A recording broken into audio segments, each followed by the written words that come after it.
This is Raider for On the Raider Entertainment Blog, coming to another edition of Movie Reviews and Observations number 98. So, as I've said before in the past couple of weeks, just finishing movies from 2020 before I try to watch every movie that came out in 2021 and start the 2022 DVD list. So some of these movies I did watch with my roommate, so I get another opinion on it and go, okay, this is not that great of a movie, or this is good. So the first movie I watched was Dad's Christmas Date. It's the second Jeremy Piven movie that I've seen on these DVDs that I'm just like, yeah, the writing's not that great, some cliches, some, stupid thing. The first one was him, like, his father running a bar and him being a lawyer and coming back to town. That was just a bad movie. This one was his wife died and he's not getting over it. And his daughter goes, you know what? I'm gonna go instead of dating profiles and trying to get my father a date around Christmas time. And it goes disastrously horrible because he's not ready. She doesn't know that. She's dealing with her own problems in life going on, and they're not really getting on the same page, father and daughter. It's a father and daughter story. It's not about him finding true love or him going back in the dating scene. It's more of a daughter just wanting her father to have a life and be dating and not just be like a lawyer and this other stuff, and to actually live life. So that was interesting enough, and I'm just glad that Jeremy Piven, who got mini canceled and his show got canceled, wisdom of the crowd, that he's at least been in 2 movies since that time. And the thing is, the movie takes it in England, so everybody except for him speaks with a British accent, and they kind of played on a hint where he may be Jewish, he knows some Hebrew because he is Jewish, so it's interesting. It's a Christmas movie, but for almost 88 to 90-minute movie, you could do worse than this My Dad's Christmas Date.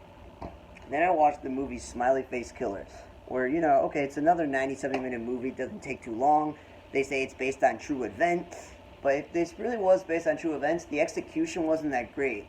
It was like a lot of other horror films. You got stalkers, and you got kidnapping, and you got brutal murders, and you got like cults and like religious cults, or like groups where it's a group of people killing and they do it in a certain way, and they dispose of a body and they spray the little smiley face. Like, okay, cool. Kidnapping, stalking, brutal murders, groups of cultic and like religious rituals and stuff like that.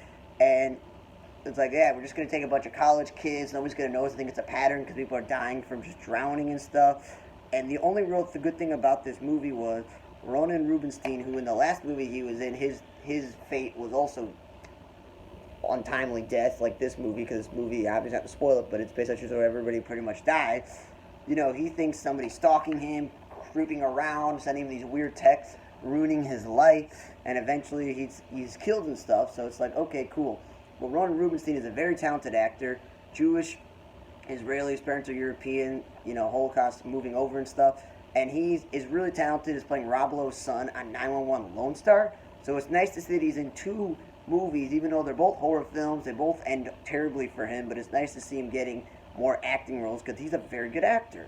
It just, the movie was, not so great. Then I watched this movie called The Vanished, where you're like, cool, Thomas Jane, he's a pretty famous actor, Anne Heche is a famous actor, Peter Fasinelli's in this movie, and also Peter Fasinelli wrote, directed, and as I said, it was in the movie.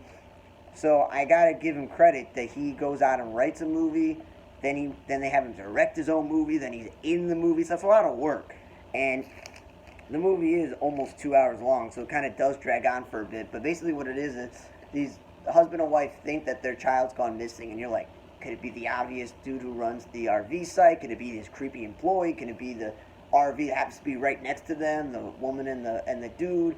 Could it be this guy who escaped from prison? All this stuff where it's like, some of it is like way too obvious, some cliche, or like the writing's like, yeah, nobody's gonna have the RV parked next to the other RV when there's a whole entire thing. Who goes on Thanksgiving? All these things going on, and the guy playing the sheriff having his own struggles where he loses a kid and he's trying to make up for that by being a good sheriff. And it was like, the good thing about this movie was the twist ending and like the reveals and all the other stuff and all the twists and angles as you go through this whole entire process of these parents having lost their child and trying to get their child back, that you're just like, wow, that's interesting. That's an interesting decision to go in that way and to go in this way and how they did it. But there was a lot of like issues in the writing and stuff and some of the acting. So it wasn't like perfect and crisp and clean. But my roommate, I thought, yeah, it was a pretty good movie. It was a pretty interesting movie and plot and how they executed in the end. But to get to the end, there was some issues where it's like you probably could have cut out maybe 10, 15, 20 minutes of this movie, and it probably would have made it a lot better. But it's more because Thomas Jane and Anne had to really sell it in these roles. Then I watched the documentary, The Last Blockbuster, and I will say this. Briefly rented movies as a kid from, Blockbuster and other home video stores, locally owned and stuff.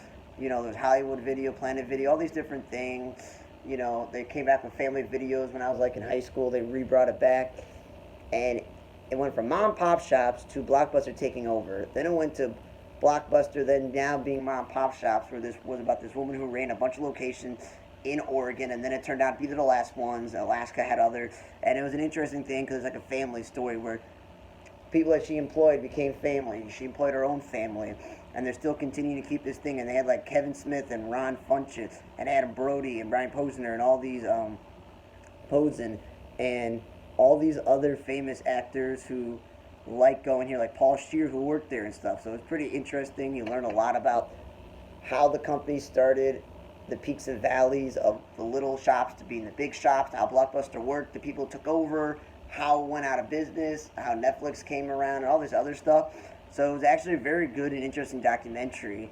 And yeah, I would suggest it. Not too long, and you learn a lot. That's the whole point of, learning about it. And they have those cool little things on the back where it kind of looks like you're taking out a rental DVD and all the information on the back. So it's a pretty cool documentary. Then I watched the Jack E. Ryan story, Blackjack, and you're thinking, okay, maybe it's that a guy who plays blackjack. No, that was the dude's nickname. He's like a legendary street baller, high school player. Things didn't work out for him in college, and at 28 he gets a tryout with the Nets when they were in Jersey. And again, his career doesn't go to the NBA, and he's got to play somewhere else. But it's about him finally realizing you can't be drinking and doing drugs and hanging out with bad influences and living on your parents' house rent-free. The only issue is that David Arquette did not look old enough to play this Greg Finley's father, nor did the woman who played the mother. Robert Davi, who was in James Bond and other movies, was playing the pastor. I was like, And then, they got the guy who's also a streetball legend in the movie, where they got to go back and forth and their rival. And then I love the fact that Michael Rappaport, who's an actor, he's a comedian, stand-up comedy guy. He writes, he directs, he produces, and does talk shows, and he's just himself in his podcast. They're like, hey, do you want to be a coach for the Nets tryouts? He's like, yeah, I love sports. He's a New York guy. He's like, even if he's a Knicks fan, he's like, yeah, I want to be in the sports movie. So it was cool that he was in this movie. And this movie wasn't that long. It was 90 minutes. But it was horribly written. It wasn't really put together that well. The acting was not the greatest in the world, and a lot of things are just stupid. So this is not one of the best biopics of famous people or supposed famous people or the greatest sports movie, but it was okay because it's not that long and it's got a good list of actors. Then when I watched the movie American Dream, where Nick Stahl is the only guy that I've seen before, and they want you to believe that both these guys are Russian backgrounds, and one of them's girlfriend's a Russian background, and she escaped from wherever, and they try to live the American Dream. That's why the movie's called American Dream. But it's hard to find active review sites and links for this stuff, because it is also an hour and 27 minutes, so it's not that long. So I'm going to say this. Do not watch this movie because it's horribly written, put together, and the movie just ends abruptly, on a cliffhanger, and it's just, you wasted all that time, and then it just goes like that. So it's basically these two guys are contractors. One's a contractor, and they have a group of people, and they're trying to build these apartment house complexes and make their own money and make it on their own. But they keep running out of ways to make money, so they agree from this Russian guy from a wedding they met, yeah, I'll get you some money through people that he knows who are shady. And then when they realize, well, the father owns a rug store, is going to help them, this guy goes, no. I don't want any proof that I loaned you money, so by sending me money back, you owe me money, I got to be thinking. The guy just ruins their lives, tries to kill people, tries to threaten them and stuff. And it's all about the consequences of accepting money from a bad person who's shady with all this stuff, and then reneging on it, and then your life being screwed over, because you're trying to make it in this country. So it's just it's almost not believable. He could take out another drug person, a rival, not drug person, but a gangster mafia dude, henchman, and the guy himself, and everybody that's trying to kill him, and then somehow survive, and then all this other stuff. It was just way too unbelievable, and there's way too much that I can believe that Nick Stahl can actually do all this stuff. So overall, horribly put together, not the greatest movie. Abruptly ends, cliffhangers, not that great. All this Russian connections and mobs in LA. It's not worth your time. Then I watched the movie Jessica Forever, and I want to say this is the public library that owns this movie. You should write on the spine, somewhere, or in the sticker that you put on the spine, because you put it by alphabetical order or genre, that this movie's in French. Because I'm watching the beginning of the movie and the title scenes come on and they're all in French. I'm like, okay. Let me peel off the sticker from the back and try to read this small ass little print, and you're like, 90 minutes, okay, cool. Language, French. So they're supposed to be like this, dystopian society, like end of the world thing, where it's like everywhere is like quiet and empty, and the malls and the grocery stores are empty, and this woman supposedly has been taking in these orphans and people who are have nowhere to go, and they're like her army force, and they're like shooting at people, and there's like drones shooting at them. She's like, wow, there's some oppressive government or something bad trying to kill them, and they're just on their own trying to fight it off. But then it's like they can go to the grocery store and the mall, and it's fully stocked. There's just nobody there. It's like weird. They can go hear other people partying and meet other people in the world, and they're safe. But how come these people aren't safe? Characters committing suicide, characters being killed all right and left.